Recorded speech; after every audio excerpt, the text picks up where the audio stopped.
என்னடி லஜ்ஜிக்குன்னு சாப்பிட்ற? லட்சுக்கு சாப்பிட மொச்சுக்கு நான் சாப்பிட முடியும். சாப்பிட்றாங்கல்ல அந்த மாதிரி நீ நார்மலாக சாப்பிடு. சரி.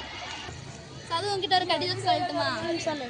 வேடந்தாங்கல் பரவாயில்ல எங்கிருந்து வரைந்து தெரியலையே. மோட்டையில இருந்துதா? இது கூட தெரியல. இது யார் இது குப்பை போட்டுட்டு போனது?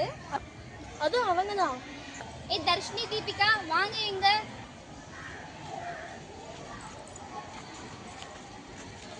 என்ன வேணும் உங்களுக்கு? எதுக்கு இப்போ கூப்பிடுறீங்க? எதுக்கு இங்க குப்பை போட்டிருக்கீங்க? நாங்கள் அப்படி தான் போடுவேன்னா இப்போ உங்களால இந்த மரத்துக்கு எவ்வளவு தீமை வருதுன்னு தெரியுமா? அதுல என்ன நன்மை இருக்குன்னு நீ தீமையை பத்தி பேசிட்டு இருக்க. இதுல என்ன நன்மை இருக்கா நான் கேக்குறேன். இதுல இருந்து விழுற இலைகள் எல்லாமே நம்ம சேமிச்சு நம்ம உரமா தயாரிக்கலாம் தெரியுமா?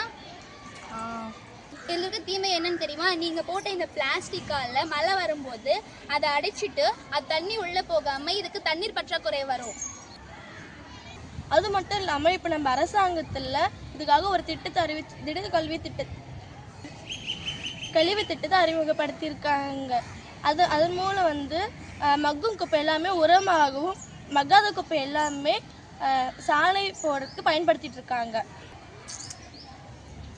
அதனால மக்கும் குப்பையும் மக்காத குப்பையும் நம்ம தனித்தனியாக போடணும். அப்பதான் வந்து கவர்மெண்ட் தர பெனிஃபிட்ஸ் எல்லாம் வந்து நாம கொஞ்சம் வாட்சி யூஸ் பண்ண முடியும். புரியுதா? சரி, தேங்க்ஸ் அண்ட் சாரி.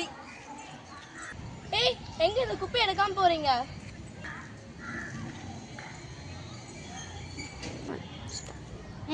நாங்க எடுக்கிறோம். தெரியும், ரொம்ப ஓவராக பண்ணிக்கிறாங்க.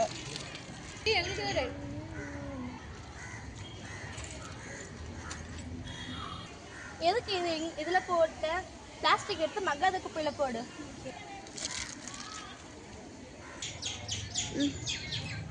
சரி.